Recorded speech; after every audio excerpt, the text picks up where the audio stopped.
Grand Rising, everyone. Thanks for tuning back in once again to Authentic Black Goddess TV. I am your host, QueenAShakur, and this is your morning wake-up call. So as you're coming in, please feel free to go ahead and subscribe to the channel if you haven't done so already. Be sure to click that notification bell and click the word all so that you're notified each time the Queen Goddess goes live. All right, so let's get into it. And by the way, don't forget to follow me on Instagram at QueenAShakur. You can also follow the QueenAShakur fan page, and you can follow me on Twitter at DGoddess27. Now listen to this crazy story, people. Now a woman is accused of kidnapping her date and subjecting him to hours of torture. And this is someone that she met supposedly on Instagram. So a New York woman has been accused of kidnapping a man she met on Instagram and subjecting him to hours of torture. The 22-year-old Valerie Rosario is now in custody and facing charges of kidnapping and attempted murder. So Rosario allegedly invited the victim, a 24-year-old man whose name has not been released because he's clearly embarrassed, as he should be. Okay. Now, she invited him to an apartment in the Bronx on February the 7th. Shortly thereafter, he arrived at 1 a.m. Three men then barged into the apartment, and one started to pistol whip him. A whole setup. Now, Rosario and the three men stripped the victim, placed him in a bathtub, poured flammable substances on him, and burned him with a flame. Now, what kind of nefariousness is this? Do you see how crazy some people are? This is a whole setup. And then the thing is, I'm just wondering how she thought she was going to get away with it, because clearly when you're on social media platforms, honey, they can keep and find your IP address and easily track the person, that commits these type of crimes. So crazy and clearly nefarious. So at some point in the evening, after multiple hours of torture, the victim was purportedly moved to a second location where he was cut with a knife by one of the masked kidnappers as they demanded ransom from his brother. And they did this via a FaceTime call. How stupid could they be? I'm just wondering, did they cover their faces? Did they have a phone that couldn't be traced or tracked? Obviously, they weren't that smart because they got caught, right? So a court document alleged that the kidnappers demanded $100,000. Now, police eventually found the victim lying unconscious in the back of a van in Queens. With him, police also found Javier Vargas, one of the alleged kidnappers. How stupid. Still at the scene of the crime?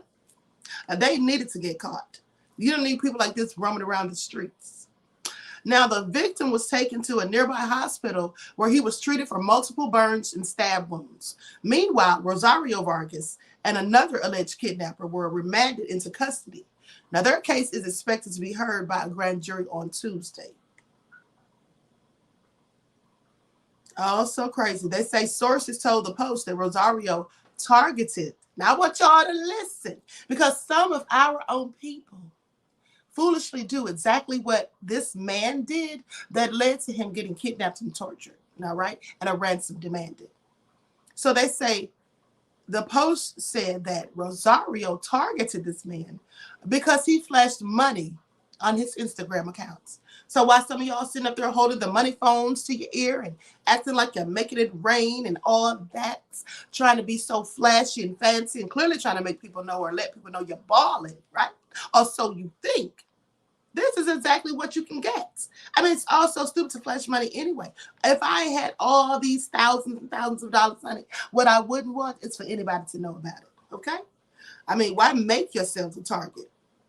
And so anyway, they go on to say that Reader's Digest Canada recently encouraged social media users not to post pictures of money or paychecks or credit cards to their profiles, as it can lead to getting mugged. It can also lead to getting killed and kidnapped. All right? Because he's lucky to be alive, honey. They poured flammable liquid on him and burned him. I mean, this is all so crazy. So in 2012, for example, now there was an Australian family that was robbed after their 17-year-old daughter posted a picture of a large sum of cash on her Facebook profile. No one was hurt, fortunately, but the robbers did take some cash and a small number of personal items before they left the house. Caused the whole home invasion because she sit up there flashing. And the money likely wasn't even hers. It was likely her family's. Or her parents. So when it comes to meeting up with an online connection, Rainin recommends that people not only meet in a public space, but also tell friends where they're going. Additionally, the organization says it's best to arrange separate transportation. It absolutely is. I'm going to tell you something. When I was growing up, or when I became of the age to date, my grandmother used to always say, no matter where you're going, always make sure that someone somewhere knows where you're going and who you're going with, in case anything happens, right? And now they say it's important that you are in control of your own transportation to and from the date so that you can leave whenever you want and do not have to rely on the other date in case you starting to feel uncomfortable. Even if the person you're meeting volunteers to pick you up, avoid getting into a vehicle with someone you don't know and trust, especially if it's the first meeting. I mean, these things really shouldn't need to be said. It's all common sense. But unfortunately, in this day and age, honey, common sense just ain't common. All right? There's many foolish people out here who just talk to people that they meet online. They talk to them in the DMs for a while. They talk to them on their phones maybe 2 to 3 times, and then they arrange dates, and they go actually, allow these people to have their address and phone numbers. You know how much information someone can actually find out just from your phone number and your name alone? So, anyway, this man is lucky to be alive, honey, because it could have turned out a whole lot worse. So let this be a lesson to any of you who are out here flashing your money, your jewelry, and any of that, trying to let everybody know what all you have.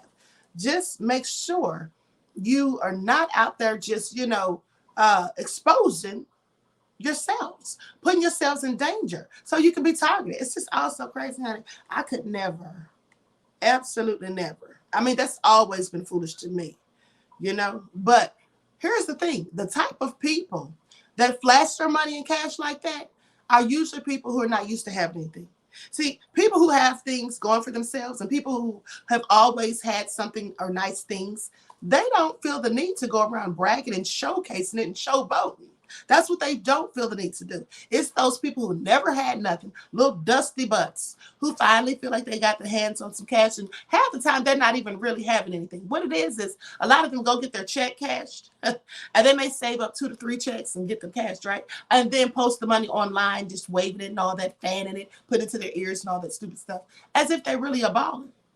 And that's really, most of the time, it's not even what it appears to be. Because we all know that people live fanciful-filled lives on social media, and everything isn't always what it seems. But hey, what do I know? I'm just a YouTuber, right? So with that all being said, everyone please like and share. Subscribe to the channel if you haven't done so already. Be sure to click that notification bell and click the word all so that you're notified each time you go live. Until next time, beloveds, I will talk to you all again soon. Peace. In order for you and me to devise some kind of method or strategy to offset some of the events or a repetition of the events that have taken place here in Los Angeles recently, we have to go to the root. We have to go to the cause. Dealing with the condition itself is not enough. Dear Mr. Massa, I'm just trying to mind my own business. What's the matter? It's just another day, another black king captured. I'm about to lose my brain, stuck inside this ghetto rapture. I got a lot of smoke. If you want it, you can have it. They want a hat trick, but this is black girl magic. Ain't talking about the kind that'll make you disappear, but I'm talking about the power of the melanin within. Ain't looking for trouble, but I'ma say this one time. I put 2 dukes up if you try to touch mine. We still want justice for Samir and Trayvon. You say you don't see color, but racism ain't blind. They targeting little kids whose skin look just like mine. So I'm paranoid, it's a war zone outside. And I'm a black queen, so if you ask me to step out of my car, you gon' have to snatch me. Cause I ain't going no damn well. Had to spend my whole life living unfair. Ancestors got my back and they right here. You can never understand, it's a nightmare. Living in my black shoes by the black rules. You can keep your handshake, I don't dap coons. The white man to go nuts if he cash you. But you all on his side like a damn fool. Make it make sense. We are oppressed. Queen. We are exploited. We are downtrodden. Make it make Queen. We are sense. denied not only civil rights, but even human rights. Ahmadiyah. So the only way we're going to get some of this Ahmadiyah. oppression and exploitation Queen. away from us or aside from us is come together Queen. against the common enemy. Who taught you to hate the texture of your Ahmadiyah. hair? Who taught you to hate the color of your skin? Ahmadiyah. Parents, pay attention to the books, the school system, even to your little children. Lies mixed with wisdom. His skin too bright, so he was blind to the prison. My skin just right, so I collide with division. You trying to pray to God, but we tired of religion. No savior saving, we got to save our savings. We used to pay miss, how we gon' make the slave rich? But who's to blame, and tell me why you complaining? We need a team effort just to rule the nation. Like a bad relationship, missing communication. We missing moderation. They're trying to get a poison to my population. No reparations, I'm getting tired of Satan. We are oppressed. I'm Queen. getting tired of waiting. We are downtrodden. Queen. We are denied not only civil rights, but even human rights. Ahmadiyah. So the only way we're going to get some of this Ahmadiyah.